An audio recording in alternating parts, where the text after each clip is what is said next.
नमस्कार किसान भाइयों।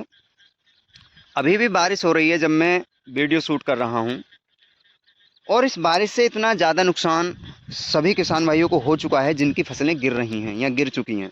जैसा कि आप हमारी इस धान की फसल को देख रहे हैं, 1105 धान है, और इसमें पूर्ण रूप से अभी दाना भी विकसित नहीं हुआ है।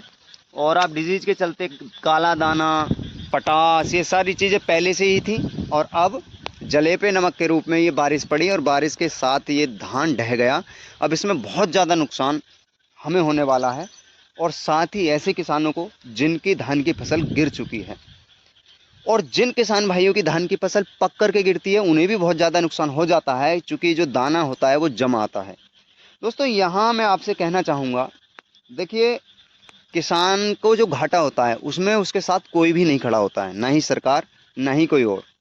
क्योंकि आपने देखा होगा, जो किसान भाई फसल बीमा करा भी लेते हैं, क्योंकि अब से 3 वर्ष पहले हमने धान की फसल का बीमा कराया था, और उसमें हुआ ये कि जैसे अभी गिरी है इससे भी कहीं ज़्यादा वो हमारी फसल गिरी हुई थी, और दाना वो जम भी आया था। तो उसमें लगभग लगभग 2 क्विंटल बीघे का धान निकला था, और वो भी इतना डैमेज था कि आधे रेट पर बिका। उससे पहले जो लेखपाल और कंपनी के एम्प्लॉयड होते हैं वो चेक करने आए, तो उन्होंने क्या है, केवल 750 रुपये 1 एकड़ के बीमे के तौर पर दिए। तो ये एक तरीके से ऐसा होता है कि जैसे ऊँट के मुंह में जीरा। तो किसान के साथ कोई नहीं खड़ा होता है, उसके पैरामीटर क्या हैं, कितना नुकसान है, कैसे हमें जो है किसान की सहायता करनी है बीमा के रूप में भी, वो सब ढकोसलेबाजी है। दोस्तों, एक ठोस और बुनियादी व्यवस्थाओं का होना बहुत ज़रूरी है। जिस तरीके से सरकारें फ़ायदा करती हैं कल कारखाने वालों को, उद्योग धंधे वालों को, उनके यहाँ शॉर्ट सर्किट हो जाए या कोई आफत आ जाए तो उन्हें बहुत मोटी रकम दी जाती है। ऐसे ही जो किसान पूरे देश के लिए अनाज पैदा करता है, उसके लिए क्या ठोस बुनियादी चीज़ें हो सकती हैं, सरकारों को ध्यान देने की आवश्यकता है।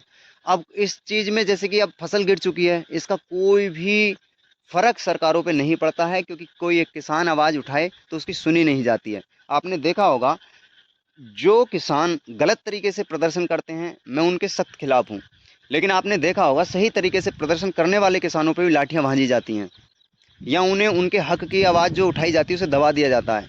इस देश में किसानों की जितनी दुर्दशा है उतनी शायद ही किसी की होगी।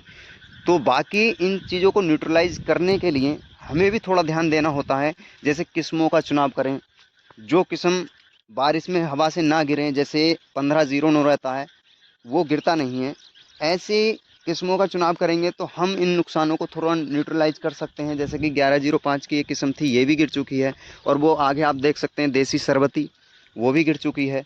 अब गन्ने की फसल भी बहुत ज़्यादा डैमेज हो रही है।